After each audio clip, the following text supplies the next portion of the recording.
كتير قوي مننا بيتحمس فجأة إنه يتعلم حاجة جديدة، برمجة مثلا أو أي مهارة تانية، بس للأسف الحماس ده غالبا بيطير مع الوقت. طيب إزاي بقى نحافظ على الشغف ده ونحوله لمشروع بجد؟ في الشرح ده هنحاول نفك الشفرة دي سوا ونتعلم إزاي نعدي العقبات اللي بتقف في طريقنا. طيب خلينا نبدأ بسؤال مهم قوي، سؤال يمكن كلنا سألناه لنفسنا في يوم من الأيام. هو إحنا ليه بنستسلم في نص الطريق؟ يعني ليه الحماس الرهيب اللي بيبقى في الأول ده فجأة كده بيختفي؟ يا ترى إيه اللي بيحصل؟ الحكاية كلها دايما بتبدأ بنفس السيناريو: شرارة حماس مش طبيعية، شغف كبير بالتكنولوجيا بالكودينج، وحلم إننا في يوم من الأيام نبقى زي الناس البروفيشنالز اللي بننبهر بيهم. تلاقي الموضوع بيبدأ من زمان قوي، حب لكل حاجة ليها علاقة بالكمبيوتر. ممكن توصل لدرجة إن الواحد يتعلم يكتب بسرعة على الكيبورد، مش لهدف معين، بس عشان يحس كده إنه جامد ومحترف. والحلم الكبير وقتها طبعا الشغل في شركة زي جوجل، حتى لو الحياة نفسها كان ليها رأي تاني خالص في البداية. طيب تمام، فترة الحماس الأولى دي عدت، وهنا بقى بنخبط في أول حيطة بجد، فخ كده أغلبنا بيقع فيه، ممكن نسميه دوامة التعلم المفرغة. اللي بيحصل هو سيناريو محبط ومتكرر، كلنا حرفيا عدينا بيه. نتحمس جدا ونقرر نتعلم، يلا بينا نبدأ كورس بايثون.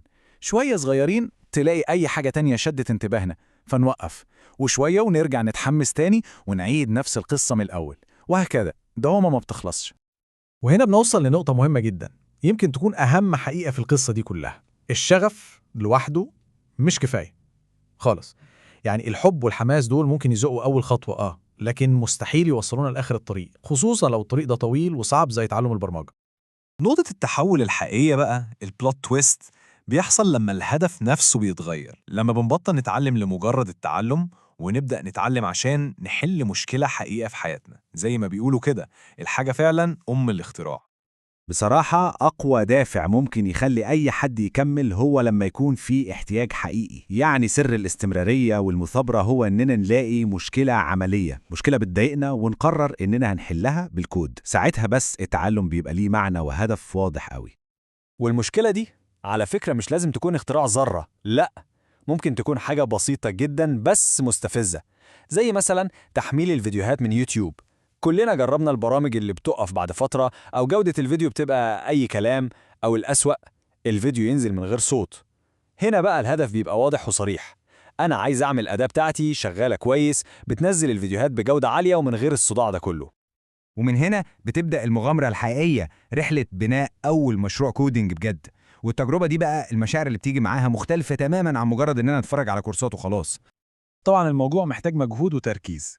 بعد حوالي 10 ساعات، 10 ساعات بس من البحث والتجربة والغلط والتصليح، حصلت النقلة. 10 ساعات كانت كافية جدا إنها تحول فكرة مجردة في دماغنا لحاجة شغالة قدام عينينا. الإحساس اللي بيجي لما تعمل حاجة بإيدك وتشتغل وتحل مشكلة كانت بتعصبك، ده إحساس مستحيل يتوصف. شعور الفخر والإنجاز ده بيبقى هو أكبر مكافأة، وهو اللي بيديلك دفعة جبارة عشان تكمل وتتعلم أكتر وأكتر. طيب نستفيد إيه من كل ده؟ الدرس الكبير اللي بنطلع بيه من التجربة دي ممكن نلخصه في جملة واحدة بسيطة، لكنها هي السر الحقيقي لإتقان أي مهارة في الدنيا. بص، في فرق شاسع شاسع بين طريقتين للتعلم. الطريقة الأولى التعلم السلبي، اللي هو أنا قاعد بتفرج على فيديوهات وبقرا نظريات وبس. والطريقة التانية التعلم النشط، اللي هو أنا بنزل الملعب بنفسي، ببني مشاريع، بحل مشاكل، وبطبق اللي بتعلمه ده. وطبعا مش محتاج أقول إن الطريقة التانية دي هي اللي بتجيب نتيجة من آخر. والتشبيه ده بيوضح الفكرة بالظبط. تعلم البرمجة عامل زي الرياضة، إنك تتفرج على حد بيحل مسألة دي حاجة، وإنك تمسك ورقة وقلم وتحلها بنفسك دي حاجة تانية خالص. الفهم الحقيقي ما بيجيش غير لما الواحد يشتغل بإيده. ولما بنمشي في سكة المشاريع دي، الفوائد بتبقى واضحة جدا. فهمنا للمفاهيم نفسها بيتعمق، بنكتسب مهارات حقيقية في حل المشاكل، ثقتنا بنفسنا بتعلى قوي لما بنشوف حاجة ملموسة قدامنا، وطبعا بنربط الكلام النظري اللي اتعلمناه بالواقع العملي. والموضوع ده مش مجرد رأي، ده حتى ألان تورينج نفسه، يعني أول الكمبيوتر الحديث، قالها صريح: أحسن طريقة تكتسب بيها أي مهارة هي بالممارسة والأمثلة، مش بإنك تقرأ كتاب. وده بيأكد على نفس النقطة، الأساس هو التطبيق. وقبل ما نقفل، في نصيحة أخيرة، ودي يمكن أهم نصيحة في الموضوع كله. لما الواحد يختار طريق يمشي فيه، ياريت يكمل للآخر. بلاش نشتت نفسنا بين 50 كورس و10 لغات برمجة في نفس الوقت. التركيز في حاجة واحدة لحد ما نتقنها بيوفر وقت ومجهود وبيوصلنا لنتيجة حقيقية. وفي الآخر السؤال المهم اللي لازم كل واحد فينا يسأله لنفسه هو يا ترى إيه المشكلة اللي ممكن أحولها لأول مشروع ليا؟ ممكن تكون الإجابة على السؤال ده هي بداية رحلة تعلم مختلفة تماماً.